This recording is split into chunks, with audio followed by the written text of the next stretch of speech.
Voici le Suburban Premier 2021 avec moteur Duramax, un VUS immense, un mastodonte, mais avec une faible consommation de carburant. Donc cette semaine, on vous gâte avec ce véhicule-là.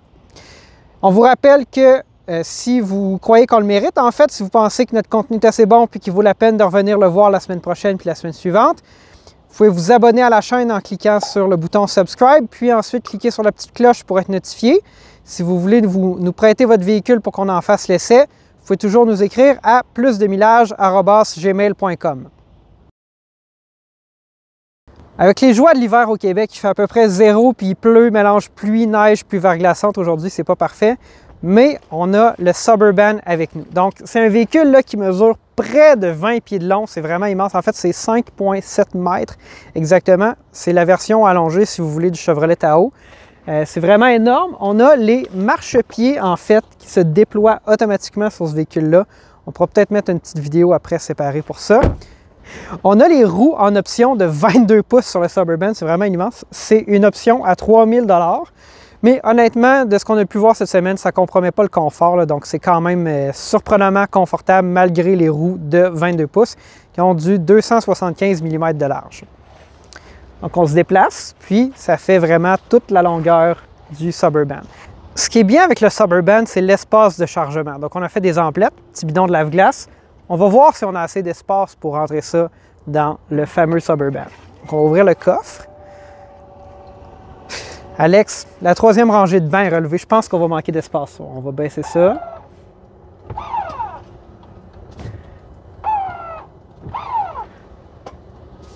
Je pense qu'il nous en manque encore un peu.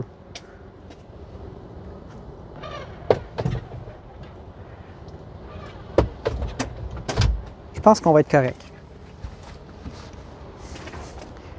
Ce qui est intéressant avec le Suburban, puis ça me rappelle mon bon vieux CR-V 2004, c'est que c'est possible d'ouvrir la vitre ici séparément.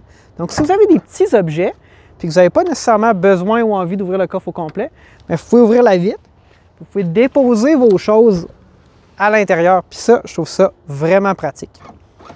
Alors, nous voici à l'intérieur du Suburban Premier avec le moteur diesel Duramax. Donc là, on va faire les patentes et gugus, on va faire le tour de l'intérieur.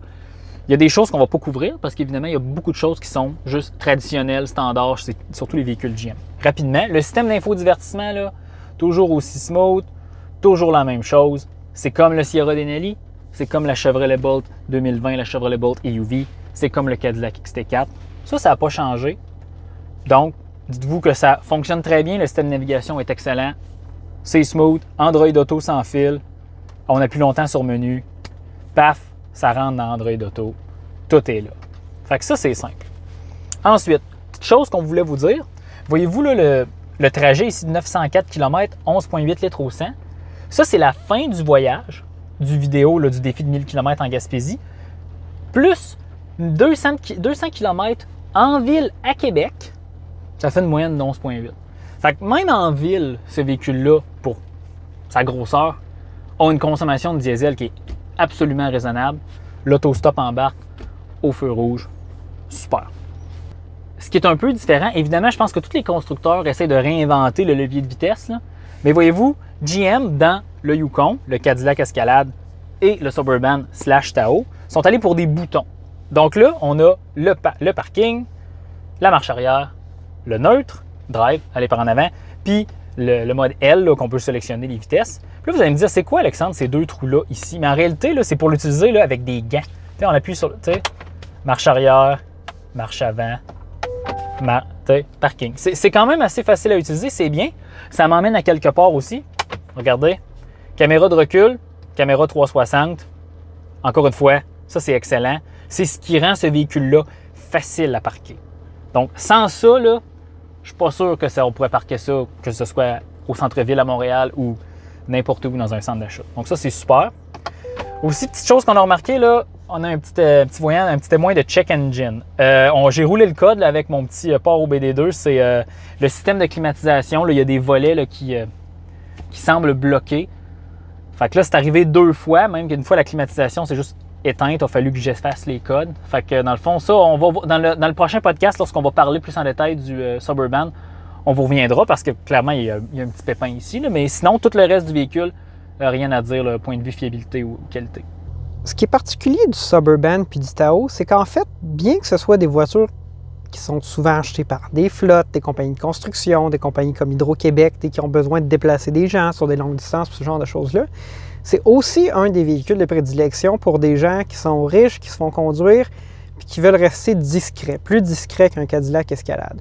Puis l'intérieur, ou en fait les sièges arrière au centre, là, dans cette version-là, dans la deuxième rangée, sont vraiment conçus pour être confortables. C'est 2 sièges capitaine plutôt qu'avoir une banquette. Puis, on a un système d'infodivertissement quand même assez complet. Puis, ce qui est intéressant, c'est que c'est possible pour moi, le passager, d'envoyer une destination au conducteur dans le GPS. Donc, si Alexandre, tu leur montres l'écran en ce moment, on voit que la navigation n'est pas activée. Puis moi, je vais entrer une adresse. Donc, disons que je suis un diplomate, puis que ça me tente d'aller au G7 au manoir Richelieu, mais je vais envoyer une commande, puis le chauffeur va pouvoir accepter la commande, puis ça va lancer le GPS pour aller jusqu'à la destination. Donc en fait, c'est une voiture qui vient comme ramener une portion des commandes vers le passager parce que c'est une voiture où le passager parfois sera plus important que le conducteur. Ça, c'est vraiment intéressant. Il y a quelque chose aussi d'assez particulier dans le Suburban, probablement le Tahoe aussi. Ça, j'avais jamais vu ça. La console centrale peut se reculer pour être plus accessible pour les passagers de la deuxième rangée. Donc, il y a un bouton proche du contrôle du toit ouvrant sur le pavillon en haut. Et là, on appuie, on le tient. La console se recule d'à peu près au moins de 30 cm. Les portes-gobelets sont plus accessibles. Les contrôles de climatisation ainsi que des systèmes de divertissement arrière sont maintenant plus accessibles. Et pour le conducteur et le passager, on peut étirer la tablette pour avoir une position de conduite confortable. Tout le monde a accès au contrôle à l'arrière. À l'arrière du Suburban, on a accès à plusieurs, évidemment, tous les contrôles de la ventilation. On a des prises USB type C pour recharger nos appareils. Puis c'est intéressant, on a des prises HDMI. Fait qu'en fait, on peut même jouer à des jeux vidéo. Vous pourriez avoir votre PlayStation 4, PlayStation 5, peu importe, puis jouer sur l'écran du système d'infodivertissement. Puis ce qui est intéressant, c'est qu'on peut même envoyer en fait l'image de son téléphone. Donc on peut faire un miroir de l'écran du téléphone, puis écouter plus d'image à l'arrière. Il y a des écouteurs sans fil séparés, puis les 2 passagers en fait peuvent écouter des émissions, du contenu différent sur leurs différents écrans. Donc c'est vraiment fait pour, tenir les passagers arrière occupés, que ce soit des enfants ou des VIP. À l'arrière du Suburban, on se sent un peu comme dans un salon. Il y a vraiment beaucoup d'espace pour les jambes, puis disons que je suis tanné un peu, je vais aller prendre une marche, mais en fait je peux me lever, je peux me déplacer, je peux venir m'asseoir à l'arrière, changer de place. Même à la 3e rangée, en fait, il y a énormément d'espace. On se sent vraiment dans un salon. Puis avec les gros piliers à l'arrière, on n'a pas trop de lumière qui rentre dans l'habitacle. C'est un peu surprenant, mais ça donne vraiment une impression de luxe là, quand on est assis au centre. On se sent vraiment important. Dans les VUS, en fait, à 3 rangées de sièges, souvent, quand on est pris à l'arrière, on a de la difficulté à se déplacer et à sortir du véhicule. Évidemment, il y a 2 sièges capitaines à la 2e rangée, là, donc c'est pas vraiment un problème, on vient de le montrer. Mais ce qui est intéressant, c'est qu'il y a quand même un bouton pour sortir facilement pour les passagers à l'arrière. Donc, j'ai un petit bouton caché. Je vais presser ça une première fois, puis le banc avant se rabaisse. Puis si je pèse dessus une 2e fois, il va se relever. On lui donne une petite aide. Puis ensuite, c'est facile de venir ici, puis d'ouvrir, puis d'aller à l'extérieur. On est maintenant au volant du Suburban Duramax Premier. Il faut quand même le dire, c'est un véhicule qui est très haut. En fait, je roulais cette semaine avec la voiture, puis je me suis arrêté à une intersection à côté d'un vieux F250 V10 du début des années 2000, là, puis j'étais aussi haut, sinon plus haut que le conducteur qui était à côté de moi. Fait qu'on se sent vraiment comme le roi de la route dans une certaine mesure. Puis c'est un très, très gros véhicule. Les 2 premiers jours que je l'ai conduit, je trouvais ça un peu intimidant. Il faut quand même gérer ses distances. La caméra de recul, on pourra vous le montrer dans une autre séquence. La caméra 360 fait un travail vraiment incroyable. Mais sur la route, on est tellement haut. En fait, le tableau de bord est à la hauteur du toit de la plupart des VUS. C'est littéralement ça. Le seuil de porte est plus haut que bien des voitures. Puis, ce que j'aime, c'est la motorisation, en fait. Le diesel, c'est pas un moteur qui est extrêmement puissant. C'est un moteur de 270 chevaux, mais 460 livres-pieds de couple, puis c'est amplement adéquat. C'est vraiment pas un véhicule dans lequel on va aller vite. Honnêtement, là, vous roulez à des vitesses d'autoroute normales, vous n'avez aucun désir d'aller plus vite que ça ou d'accélérer vite ou quoi que ce soit. Mais la puissance est adéquate, puis on manque jamais de couple, on manque jamais d'accélération. Je suis certain que même si on tirait une roulotte de 7000 livres, on ne trouverait pas qu'on manque de couple ou d'accélération. Donc ça, c'est vraiment impressionnant. Puis évidemment, là, vous ne pouvez pas le voir ici, mais le heads-up display, en fait, l'affichage tête haute qu'il y a dans l'écran avec la vitesse, les indications du GPS, les informations sur le régulateur de vitesse adaptatif sont affichées. C'est vraiment incroyable. Donc ça fait un peu le tour. Évidemment, le système d'infodivertissement, ça ressemble un peu à ce qu'on a vu là, dans les autres véhicules de GM qu'on a essayé cette année, mais très impressionné. Le Suburban Premier du Ramax. Voyez-vous, moi, là, le plus gros highlight, comme Gabriel, c'est la motorisation diesel, le 3 litres avec la 10 vitesses. Superbe. Honnêtement, je m'y attendais, OK, de faire une économie d'essence fabuleuse. Là, vous irez voir, je vais mettre la petite carte ici, vous irez voir la vidéo, là, il est déjà sorti. Le défi 1000 km en Gaspésie. Mais savez-vous qu'est-ce qui m'a surpris durant ce voyage de 2000 km-là? Le confort de la suspension. Parce que, tu sais, ça reste un véhicule avec un châssis en échelle. C'est une camionnette pleine grandeur, mais en réalité, il y a une cabine d'un VUS dessus. Il y a une suspension indépendante à l'arrière. C'est ça la grosse différence. Parce que là, Ford a mis ça sur les Expeditions et l'Expedition Max. GM a fait la même chose. Donc, bravo. Et c'est là, le confort. Tu sais, je veux dire, attention, c'est pas vrai que ça se conduit comme un Volkswagen Atlas ou un Subaru Ascent, là, comme une minivan crossover, multisegment.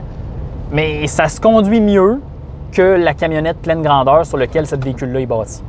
Donc ça, c'est un fait. Volant, OK, c'est vague, mais tu sais, je veux dire, ça reste des véhicules de 2700 kg, c'est tout à fait normal. Mais à la fin, là, cette voiture-là, c'est un salon roulant. Puis ça sert à ça, tu sais, ça remorque juste 7000 kg. 7000 livres, je m'excuse. Parce que, dans le fond, ça transporte 7 passagers plus leur bagage. Là, ça ne peut pas tirer 12 000 livres autour de 7000 kg. Ma grosse surprise de ce véhicule-là sur la conduite, c'est que c'est relativement facile à conduire. C'est sûr qu'en ville, c'est un peu plus un défi, mais avec la caméra, ça va.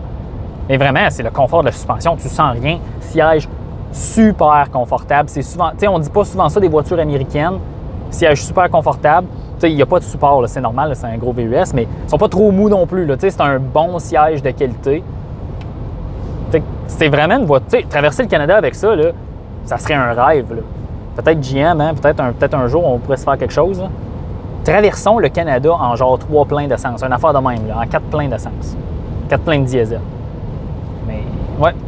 La grosse affaire pour moi, là, cette plateforme-là, là, confort, à cause qu'il y a une suspension indépendante.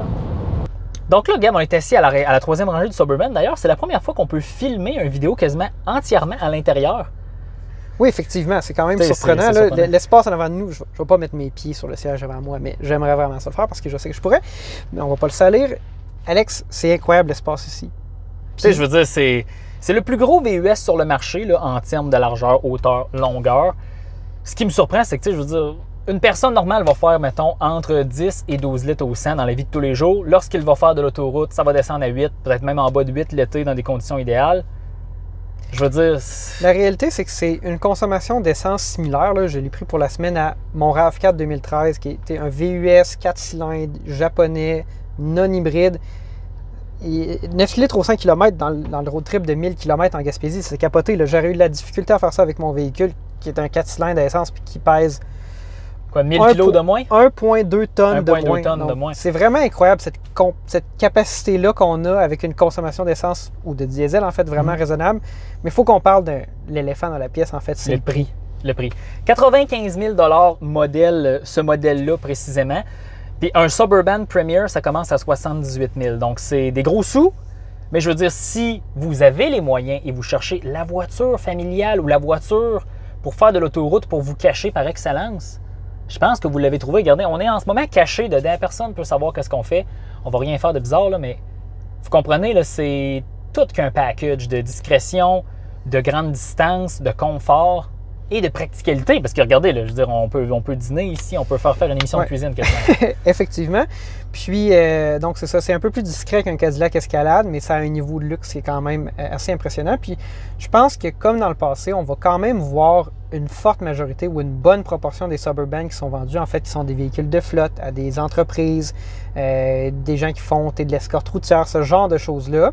Puis c'est tellement bien qu'aujourd'hui, ces gens-là, il y a un autre choix que le V8 qui puisse avoir un diesel, moteur diesel qui fait 8, 9, 10, 11 litres au 100 au lieu de 14, 15, 16, 18 litres au 100, même 20 dans certains cas.